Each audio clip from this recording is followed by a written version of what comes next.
Morning, friends. Hi. It's Sunday.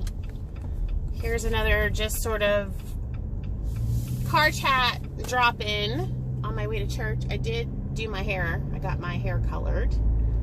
So bye-bye gray for the moment. I'm washing that gray right out of my hair, right? This morning I woke up, and I actually woke up at 4 a.m. this morning. I ate dinner late, and then I ate dessert late. And if I do that, I don't sleep well. And so I tracked everything, and I was within my range for the day. So that wasn't the issue. It was just eating late. I can't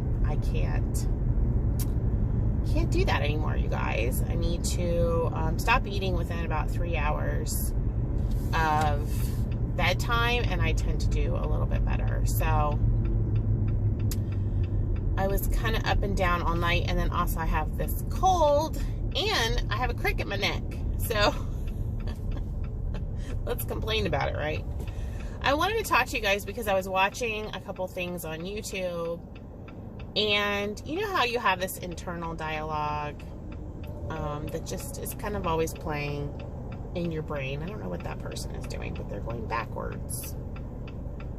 Be careful, sir. But yeah, you have an internal dialogue. I'm going to put my sunglasses on. And a lot of times you don't engage that, or you just sort of allow negativity to seep in, and you don't really like try to change your thinking.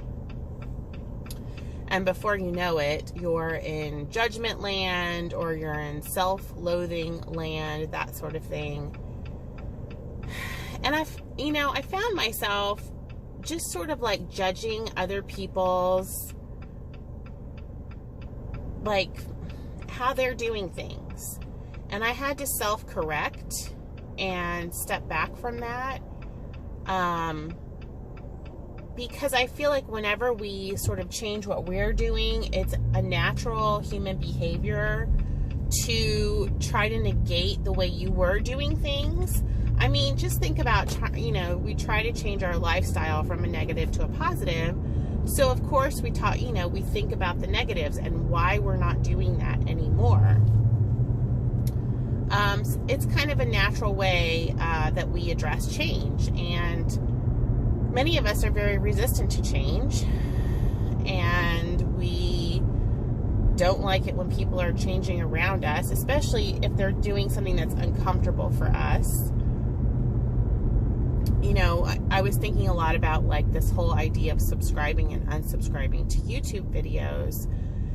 And it's such a public way to show people that, yes, I believe in this change, and no, I don't believe in that change. And yes, I believe in what this person is doing, or I like this person, and no, I'm not fond of this person, or whatever.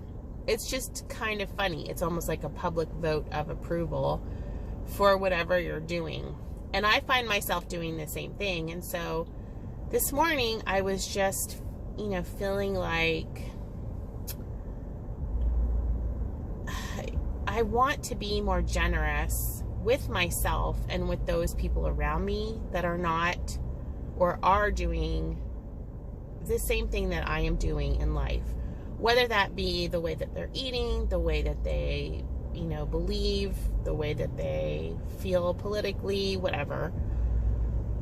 I'm just trying to think of some examples. The way they parent, the way they shop. I don't know, the way they like to cook their hot dogs. Like, why do we always have to either approve or stand in opposition?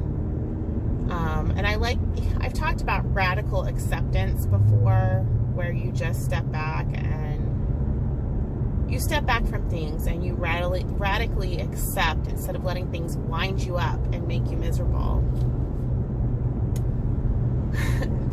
It's a hard practice, because first you have to acknowledge how you feel or what your expectations are, and then you have to change. You have to change yourself. You have to change your life. And I'm extremely judgmental. I don't know that I knew that about myself until a few years ago, but the comparison is the thief, comparison is the thief of joy. That quote really hit me upside the head a few years ago, because I realized how much I compare myself, how much I think my life would be better if I was, this person or that person, or if I had this body or that body, or if I was, more devout in my faith, or if I prayed more. I mean, just, the constant, or if I knew more about theology, or if I was a better nurse. Oh my gosh, I can't even tell you. I've worked with such amazing nurses, and then there's that terrible comparison that comes in, and you wish that you were as good as them, or you envy someone else's talents. It can become a very negative place, and it can make you a miserable person to be around, because it deprives you of love. It deprives you of loving others, and it deprives you of loving yourself.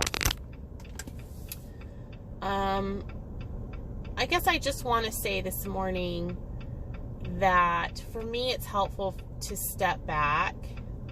I often just want to watch and support the people that are successful, and I don't feel worthy of being on YouTube and talking about my weight loss challenge, the great challenge of my life, one of the great challenges of my life, because I'm not, the perfect before and after. But then I also think, I say that about myself, and then I look at others as well, and I get so disappointed.